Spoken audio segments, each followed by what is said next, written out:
నెల్లూరు జిల్లా కొండాపురం మండలం పాత ఉప్పుటూరు గ్రామ వాసి అయినటువంటి పిచ్చయ్య ఎస్టీ కులవాసి సర్వే నంబర్ 200లో 2/2న 4 ఎకరాల 85 సెంట్లు భూమి 1989లో ఆయన తండ్రి అయినటువంటి వెంకయ్య పేరుతో ప్రభుత్వం పాసు పుస్తకాలు అడంగల్లో ఆయన పేరు నమోదు చేసి ఉంది.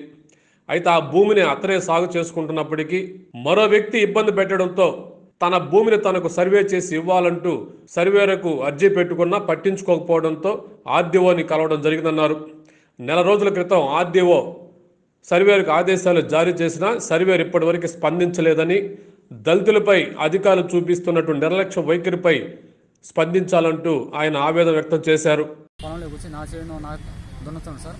నాకు పట్టాదారు పాస్ పుస్తకం 1B ఎడంగులు డీపార్ ఒరిజినల్ మొత్తం ఎవిడెన్స్ మొత్తం ఉంది సార్ నా దగ్గర.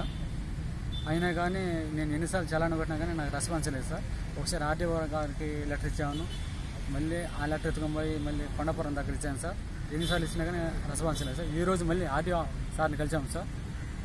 సారు ఆర్డీఓ గారిని కలిస్తే సార్ ఆర్డీఓ సార్ ఒక సలహా చెప్పాడు. ఆ సలహా ప్రకారం మేము సెంట్రల్ దగ్గర పోయి చలాన పెట్టుకొని మళ్ళీ మీరు వచ్చి మాకు కనపడమని ఆర్డీఓ గారు. ఎన్ని రోజుల్లో నీ సమస్య పరిష్కరిస్తామన్నారు?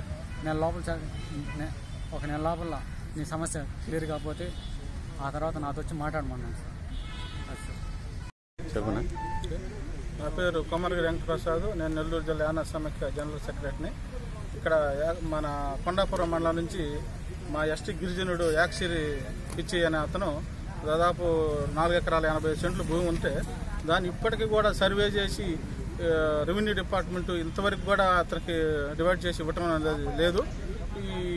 మరి వీళ్ళంతా రెవెన్యూ డిపార్ట్మెంట్ మా గిరిజనులని చిన్నచూపు చూస్తున్నారు అనేది ఇప్పుడు స్పష్టంగా కనపడుతుంది. ఇక్కడ వీళ్ళు అధికార పార్టీలకే రెవెన్యూ డిపార్ట్మెంట్ తొత్తులుగా పనిచేస్తున్నారే కానీ మా గిరిజనుడికి ఒక గిరిజనుడికి దళితుడికి అయితే పనిచేయట్లేదని ఇక్కడ స్పష్టంగా కనపడుతుంది. కాబట్టి దీన్ని తొందరగా మన ఆర్డీఓ గారి ఆధ్వర్యంలో అర్జీ ఇచ్చాము, ఆయన చేపిస్తానన్నాడు. ఎన్ని సంవత్సరాల నుంచి ఈ సమస్య? ఇది 85 నుంచి పట్టా ఇచ్చారు. 1B అడంగులు ఉన్నాయి, పాస్బుక్ ఉంది, అన్నీ కూడా అధికారంగా రెవెన్యూ డిపార్ట్మెంట్ అన్ని హక్కులు కల్పించి ఉన్నారు. కానీ భూమి మాత్రం సర్వే చేసి మాట ఇవ్వటం లేదు. ఇక్కడ ఇది ఒక పెద్ద డబ్బులు ఇచ్చిన వాడికి రెవెన్యూ డిపార్ట్మెంట్లో అవినీతి పేరుకుపోయింది ఇక్కడ స్పష్టంగా కనపడుతుంది.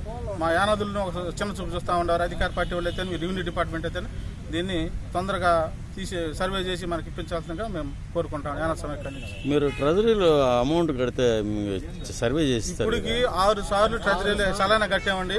అయినా కూడా అదిగో ఇదిగో అని తిప్పుతున్నారు చెప్తే ఇప్పటికీ కూడా సర్వే చేసింది మాత్రం లేదు. వాళ్ళు డబ్బులు ఇచ్చేవాడికే సర్వే చేస్తారు రెవెన్యూ డిపార్ట్మెంట్. ఆర్డీఓ గారు ఏమన్నారు? ఇప్పుడు ఆర్డీఓ గారు మేము ఇప్పుడు మీరు కట్టండి, ఇప్పుడు నేను చేపిస్తానని చెప్పి మాకు భరోసా ఇచ్చాడు. దాని ప్రకారం ముందుకు వెళ్తామని మేము ఉన్నాం.